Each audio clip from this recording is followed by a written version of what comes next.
ورحمة الله وبركاته. الحمد لله رب العالمين، والصلاة والسلام على أشرف المرسلين والعاقبة للمتقين. أعوذ بالله من الشيطان الرجيم. بسم الله الرحمن الرحيم. إنا أعطيناك الكوثر فصل لربك وانحر إن شانئك هو الأبتر. وقال رسول الله صلى الله عليه وسلم: الصلاة معراج المؤمن. صدق رسول الله صلى الله عليه وسلم. سبحان ربك رب العزة عما يصفون وسلام على المرسلين والحمد لله رب العالمين. اللهم صل على محمد النبي الأمي وعلى آله وصحبه وسلم بعدد كل ذرة ألف ألف مرة. اللهم صل على محمد النبي الأمي وعلى آله وصحبه وسلم بعدد كل ذرة ألف ألف مرة. اللهم صل على محمد النبي الأمي وعلى آله وصحبه وسلم بعدد كل ذرة ألف ألف مرة. بزرگوں دوستو، گزشتہ جمعہ سے موضوع یہ چل رہا ہے 10%، 15%، 20% اس اہم فریضے کو ادا کرنے والے تھوڑے بہت اہتمام کے ساتھ اگر ان کے اس فریضے میں، اس عبادت میں، اس نماز میں ایسی روح پڑ جائے، ایسی جان پڑ جائے، ایسا طریقہ بن جائے، خشوع خضوع اور استحضار کے ساتھ یہ عبادت اگر وجود میں آ جائے تو اللہ کی ذات سے کبھی امید ہے کہ یہ پوری انسانیت کے لیے رحمت کا سامان بن جائے. اور اب کوشش کے مکلف ہے، ہم کوشش کے مکلف ہے، من بنائے، دل بنائے اور کوشش کرے کہ اللہ جل شانہ نوازو. پھر اس نقص کو جو رہ جائے اس کے باوجود درگزر فرما کر ہو سکتا ہے صحابہ والی صف میں اور رسالت والی نماز میں مقام عطا فرماوے. تو گزشتہ کا جو مضمون ہے اگر وہ تھوڑا سا استحضار میں ہوگا تو اس مضمون کی مناسبت کے اعتبار سے آج کی بات کو دل میں لینے میں آسانی رہے گی، عمل میں لانے میں آسانی رہے گی. ہم اس شان کے ساتھ آئے جس شان کے ساتھ اللہ پاک نے ہم کو بلایا ہے، اور اس شان اور عظمت کے ساتھ آنے کی کوشش کرے. اللہ نے اپنے ہم کلامی کے لیے، ہم کلامی راز و نیاز کے لیے، منت و سماجت کے لیے، راز و نیاز کے لیے اور منت و سماجت کے لیے کہ آؤ میرے بندے، حیا الفلاح، حیا الفلاح. واقعی اگر آپ اپنی کامیابی چاہتے ہو تو لاکھ زمین و آسمان کی کتابیں ملانے کے کامیابی تم اپنے اعتبار سے اور اپنی کوشش سے حاصل نہیں کر سکتے. میرا امر کن آپ کو فلاح کی اعلیٰ منزلوں میں پہنچانے میں اتنا مؤثر ہے کہ آپ حیرت میں پڑ جاؤ گے اگر اس صدا اور ندا پر عظمت کے ساتھ اور شان و شوکت کے ساتھ جیسا میں نے تم کو بلایا ہے ایسی ہی عظمت اور شان و شوکت کے ساتھ اگر تم میرے دربار میں آ کر مجھ سے ہم کلام ہوں گے، مناجات کریں گے، دعائیں مانگیں گے، سجدے میں سر رکھ کر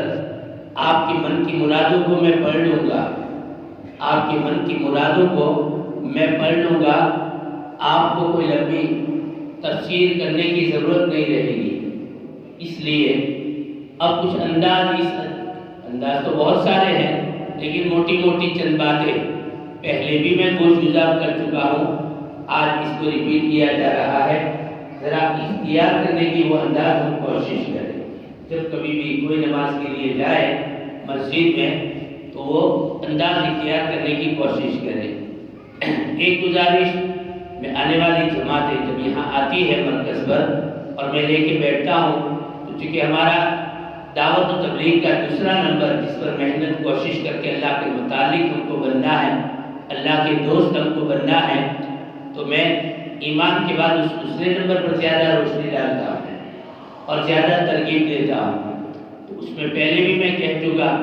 کہ جب ہم آوے تو ایک تو یہ ہے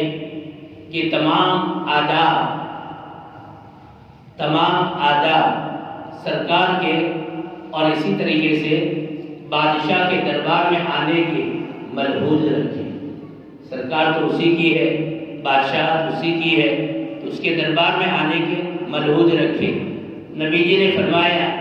کہ وضو کرنے کے لیے اور طہارت حکمی کے لیے تم جب بیٹھو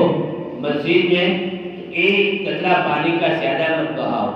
کیا آداب سکھائے ہیں، اور وضو کے تو بہت سارے ڈھیر آداب ہیں کہ 15 منٹ کی بیان میں سارے آداب کا تھوڑا تذکرہ ہو سکے گا۔ وضو سے پہلے متوجہ اللہ ہو کر اللہ سے وہاں بھی مناجات جاری اور ساری ہونی چاہیے، دل بنا ہوا ہونا چاہیے، اور بغیر کسی ادب کے خلاف کوئی کام کیے بغیر ہم طہارت حاصل کریں، پاکی حاصل کریں، اور اس کے بعد جب حرم میں داخل ہو تو وہ دعا پڑھ کے اعتکاف کی نیت سے ہم داخل ہوں، اور اس وقت بھی حضوری قلب مرحوظ رہے، حضوری قلب مرحوظ رہے۔ اور کوئی دربار میں آئے ہیں شاہی اور اس بادشاہ کے ساتھ ہم کلامی کرنی ہے، اس کا استحضار دل کے اندر میں رہے۔ میں یہ کہا کرتا ہوں کہ جب ہم آتے ہیں تو واقعی پہلی سب کی جگہ خالی ہے، کیوں یہ دل نہیں چاہتا کہ ہم اللہ کے قرب کو بنانے کے لیے ظاہری قرب اختیار نہ کریں؟ اللہ کا قرب بنانے کے لیے، کیونکہ تقرب کے لیے تو یہاں بلایا ہے، تو ظاہری قرب کیوں اختیار نہ کریں؟ مسجد میں آنے کے ساتھ پہلی صف خالی ہے اور چھٹی اور ساتویں صف میں بیٹھ جاتے ہیں، آگے خالی صف رہتی ہے، دل نہیں چاہتا کہ ذرا قریب بادشاہ کے جائے، سلطان شاہی محل میں اللہ کے قرب ظاہری کو اختیار کرے۔ ابھی بھی آپ کے آگے جگہ خالی ہو تو آ جائیں۔ ایک عمل کی بات کان میں پڑھنے کے بعد پھر کیسے بیٹھے رہتے ہیں؟ تو پہلی صف خالی ہونے کے باوجود دوسری میں بیٹھنا، تیسری میں بیٹھنا، چوتھی میں بیٹھنا، پانچویں میں بیٹھنا زیبا نہیں ہونا چاہیے۔ اے اللہ، یہ مجھے منظور نہیں کہ ایک بال کے برابر میں تجھ سے دوری اختیار کروں، اور یہ قرب کے لیے آپ کے بلاوے پر آپ کے دربار میں آیا ہوں، من نہیں چاہتا ہے کہ ایک بالشت بھی جگہ مل جائے آپ کا تقرب حاصل کرنے کی، تو اس بالشت جگہ کو بھی چھوڑ کر میں اس دربار میں بیٹھوں۔ ایک بالشت جگہ کو چھوڑ کر بھی نماز پوری ہو جائے، پھر بکھر جاؤ سنتیں پڑھنے کے لیے، اور بکھر جاؤ گھر میں سنتیں پڑھنے کے لیے، لیکن نماز میں آنے کے وقت اور جماعت کے ساتھ کھڑا ہونا ہے تو پہلے ظاہری اس تقرب کو اندر کا من یہ چاہتا ہو۔ بعض اللہ والوں کو یہ دیکھا کہ امام کے پیچھے پہلی صف میں اگر پہلے مقتدی بننے کا موقع مل رہا ہے تو دوسرے نمبر کا مقتدی بننے کے لیے ضمیر گوارا نہیں کرتی ہے، اور ہمیں کہ باقی آئے اور چھلی صف میں بیٹھے ہیں اور وہ بھی من اجڑا ہوا ہے، من بکھرا ہوا ہے، من دنیا میں پھنسا ہوا ہے، اور من کی دنیا اللہ کی طرف ایک رائے کے جانے کے برابر متوجہ نہیں ہے۔ یا اللہ، شان و شوکت کے ساتھ شاہی دربار میں تو ایک تو پہلا ادب یہ ہے کہ آپ قرب کو بنانے کے لیے، تقرب کو حاصل کرنے کے لیے یہ ظاہری قرب بھی اپنی زندگی کے عمل میں وجود میں لائے۔ یہ آج کی جمعہ کی نماز کے لیے میں نہیں کہہ رہا، کوئی بھی 5 وقت کی نماز کے لیے آؤ، ضمیر گوارا نہیں چاہیے، ضمیر کو گوارا نہیں ہونا چاہیے کہ مکبر کے بازو میں اگر پہلے مقتدی کی حیثیت سے ہم کو جگہ ملی ہے تو دوسرے نمبر پر، تیسرے نمبر پر سب کی بات نہیں کرتا، تیسرے نمبر پر ہمارا دل بیٹھنے کے لیے بے دھیان ہو، غفلت میں ہو۔ تو ایک تو یہ ہے، دوسرا کہ آج کل عام طور پر یہ عادت بنی ہوئی ہے لوگوں کی، عام طور پر یہ عادت بنی ہوئی ہے، بہت ساری باتیں ہیں لیکن ہم کتنی گوش گزار کریں گے، جتنا ہو سکے گا گوش گزار کریں گے۔ ہمارا ایک مثال ہے، اتنے بڑے عالیشان دربار میں آنے کے بعد اللہ نے ایک تو فرض کے درجے کی نماز رکھی، 2 رکعت فجر کی فرض، 4 رکعت ظہر کی فرض، 2 رکعت جمعے کی فرض، اور اسی طریقے سے عصر کی 4 فرض، مغرب کی 3 فرض اور عشاء کی 4 فرض، ایک 4 رکعت 2 رکعت 3 رکعت فرض کے درجے کی، 3 رکعت وتر واجب، یعنی فرض کا ایک درجہ سمجھ لو واجب، یہ تو واجب درجے کی، اس میں تو امت بھی سمجھ رہی ہے کہ نماز بھی فرض ہے اور قیام بھی فرض ہے، اور واقعی فرض ہے۔ اگر بغیر عذر کی ان نمازوں میں قیام ترک کرے گا تو آپ کسی عالم، بہترین عالم سے مسئلہ پوچھ سکتے ہیں کہ پھر آپ کی اس نماز کی کیا حالت بنے گی، کیا حال بنے گا۔ یہ سیکھنے کی چیزیں ہیں، واقعی سیکھنے کی چیزیں ہیں۔ تو ہم یہ سمجھ رہے ہیں کہ فرض نماز کے لیے قیام فرض، اور جہاں سنت کا نام آیا، نفل کا نام آیا، تو ہم یہ سمجھ رہے ہیں کہ قیام بھی سنت اور قیام بھی نفل۔ اکثر لوگوں کو سنت اور نفل بیٹھ کر پڑھو، سنت اور نفل بیٹھ کر پڑھو، لیکن میں یہ کہنا چاہتا ہوں، اور میں جب ایک مرتبہ مکہ المکرمہ میں حضرت مولانا عبدالرفیق مکی رحمۃ اللہ علیہ کی خانقاہ میں تھا، اعمال معمولات، خانقاہ کے اعمال و معمولات پورے ہوئے، حضرت نے ایک بہترین جید عالم جو نوجوان تھے لیکن بڑے اونچے درجے کے تھے، دعا کی درخواست کی، خانقاہ کے تمام اعمال معمولات کے پورا ہونے پر اچانک یہ یاد آ گیا تو دعا کی درخواست کی۔ اب وہ کوئی مقام رکھتے ہوں گے حضرت کی نگاہ میں بھی اور اللہ کی نگاہ میں بھی، تب جا کر ان کو خانقاہ کی آخری دعا کی درخواست کی۔ جب انہوں نے دعا مانگی تو بہت ساری ڈھیر دعائیں مانگی، درد بھری، لیکن ایک دعا مانگی، اس دن سے میں نے بھی مانگنا شروع کر دیا، اس دن سے میں نے بھی مانگنا شروع کر دیا، اے اللہ زندگی کا آخری سانس اس حال میں میری اپنی جسمانی طبیعت کا اور صحت کا بنانا کہ میں آخری نماز بھی قیام کے ساتھ تیرے سامنے راز و نیاز کر سکوں، پڑھ سکوں۔ آخری نماز بھی میری کہ بیٹھے بیٹھے نہیں، لیٹے نہیں، بلکہ آخری نماز بھی ہمارا آخری سانس ٹوٹ رہا ہو،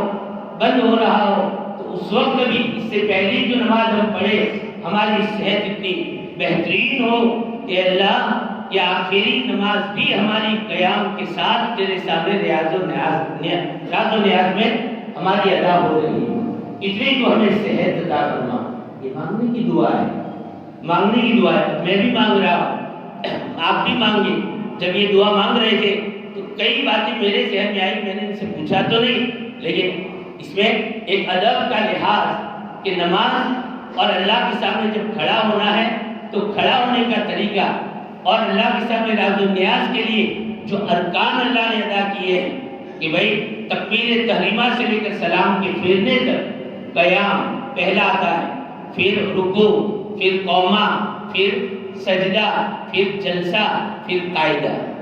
یہ ارکان ہیں نماز کے، یہ رکن ہیں، جو حرکتیں ہیں، جو اعمال ہیں۔ 1-2 رکعت کی نماز میں یہ ساری چیزیں کیا مقام رکھتی ہے اور کیا درجہ رکھتی ہے، تو ارکان کا لحاظ اللہ نے قیام نماز میں رکھا، ورنہ کہہ دیتے کہ بیٹھے بیٹھے میرے سامنے آ کر نماز پڑھ کے چلے جاؤ، بیٹھے بیٹھے کا حکم ہوتا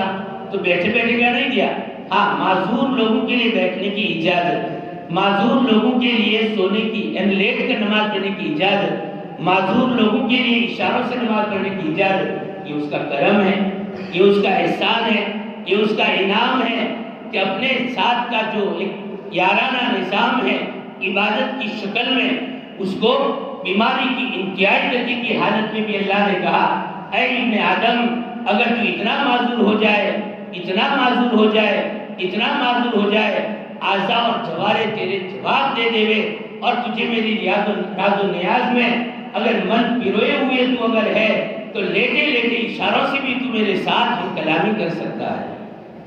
لیٹے لیٹے اشاروں کے ساتھ بھی تو میرے ساتھ ہم کلامی کر سکتا ہے اور من کی مرادیں پوری کر سکتا ہے۔ اور اس وقت کی جو تیری من کی دعائیں میرے سما پر آئے گی، میرے عرش پر آئے گی، میری چوکھٹ پر آئے گی، اس میں جو قبولیت ہوگی اس کا وعدہ تو میں نے عجیب و غریب تجھ سے کر رکھا ہے۔ یا اللہ اتنا احسان اس کا، وہ معذور لوگوں کے لیے بیٹھنے کی میں بھی حتی الامکان یہ کوشش کرتا ہوں۔ اب چونکہ 65 پلس ہونے لگا تو کبھی کبھی چکر آ جاتے ہیں، تو کبھی کبھی دوسری رکعت میں بیٹھ گیا، کبھی 2 رکعت سنت نفل بیٹھ کر پڑھ لی، ورنہ عام طور پر میں نے بھی اپنا عزم بنایا ہے کہ انشاءاللہ جب تک قیام کی طاقت ہے تو فرض میں بھی قیام کریں گے، نوافل میں بھی قیام کریں گے، اور اسی طریقے سے سنت نماز میں بھی کھڑے کھڑے ہی نماز پڑھیں گے۔ پڑھو گے بھی انشاءاللہ؟ دربار عالی میں اللہ کے سامنے باادب ہاتھ باندھ کر کھڑے ہو کر جو ایک عبادت کا منظر قائم ہوتا ہے اور ایک تعلق کا منظر قائم ہوتا ہے اور ایک عاجزی اور تواضع کا منظر قائم ہوتا ہے، یہ منظر تمہیں قبر میں مل سکے گا، یہ منظر جنت میں مل سکے گا، یہ منظر عالم برزخ میں مل سکے گا۔ یہ منظر سے اگر کوئی دنیا میں محروم ہوا تو ساری دنیا سے محروم ہونے